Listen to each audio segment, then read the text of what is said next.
Halo semuanya, perkenalkan nama saya Angela Raflina BT, semester 5C dengan NIR 23.19.421.1161.R. Assalamualaikum warahmatullahi wabarakatuh. Om Swastiastu, Namo Buddhaya, salam kebajikan dan salam sejahtera untuk kita semua. Yang terhormat Ketua Sekolah Tinggi Pastoral Santo Petrus Keuskupan Atambua, yang saya hormati, para dosen dan tendik, dan yang saya banggakan, teman-teman seperjuangan. Pertama-tama, marilah kita panjatkan puji dan syukur kehadirat Tuhan Yang Maha Esa, karena atas berkat-Nya kita diberikan kesempatan untuk berkumpul pada kesempatan kali ini. Hari ini saya ingin membahas mengenai fenomena yang menyebabkan trauma pada diri seseorang, yaitu bullying. Dan katakan stop bullying untuk menyelesaikan permasalahan yang serius ini. Apa itu bullying? Bullying merupakan sebuah tindakan yang dapat merugikan dan tidak dapat diterima oleh semua orang. Karena perilaku ini dapat menyebabkan penderitaan fisik dan emosional pada diri seseorang. Perilaku buruk ini bisa menjadi masalah yang dapat mempengaruhi banyak orang, mulai dari korban, pelaku, saksi, dan masih banyak lagi. Sehingga ada baiknya kita harus bisa berkomitmen untuk mengakhiri perundungan ini.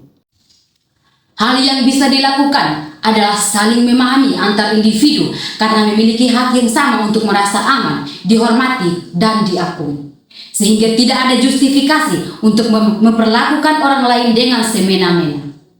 Hadirin sekalian, mungkin saat ini ada di antara kita yang ada di ruangan ini masih banyak yang sering melakukan tindakan bullying dengan tidak sadar. Alasannya karena masih banyak dari kita yang belum tahu tentang tindakan apa saja termasuk bullying itu sendiri.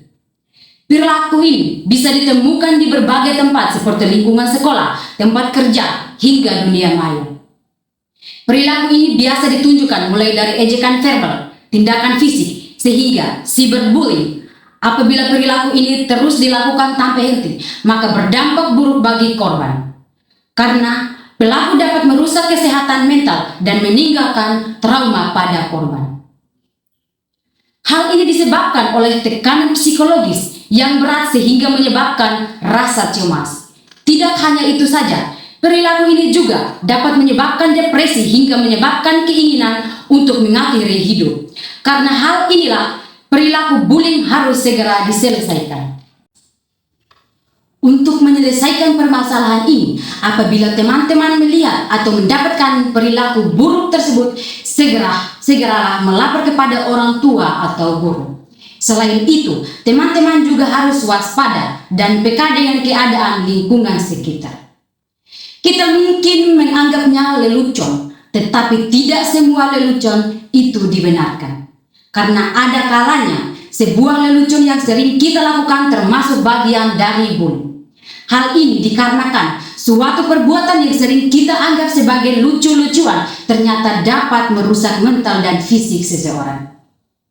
Dan yang paling parah, dapat menyebabkan hilangnya perasaan untuk tetap bertahan hidup. Beberapa data menunjukkan bahwa akhir-akhir ini angka bunuh diri di kalangan anak muda termasuk cukup tinggi. Adapun salah satu penyebabnya adalah karena mereka menjadi korban bullying. Mereka sendiri karena tidak mendapatkan perhatian dari orang lain. Tidak adanya pendampingan dan pembelaan membuat mereka tidak berharga dan berdaya, sehingga perasaan untuk mengakhiri hidup dengan cepat pun muncul.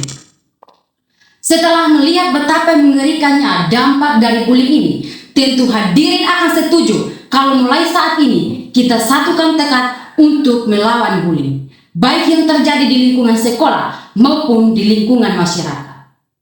Marilah kita bersatu dan berkomitmen untuk mengatakan stop bullying dan menyudahi perilaku bullying, sehingga dunia dan negara bisa menjadi lebih baik. Terima kasih atas perhatian dan mari kita bersama-sama menjadi dari solusi perundungan. Sekian dari pidato singkat saya. Mohon maaf jika ada kesalahan kata atau kurangnya materi. Sekian dan terima kasih. Wassalamualaikum warahmatullahi wabarakatuh. Om Swastiastu, Namo Buddhaya, salam kebajikan dan salam sejahtera untuk kita semua.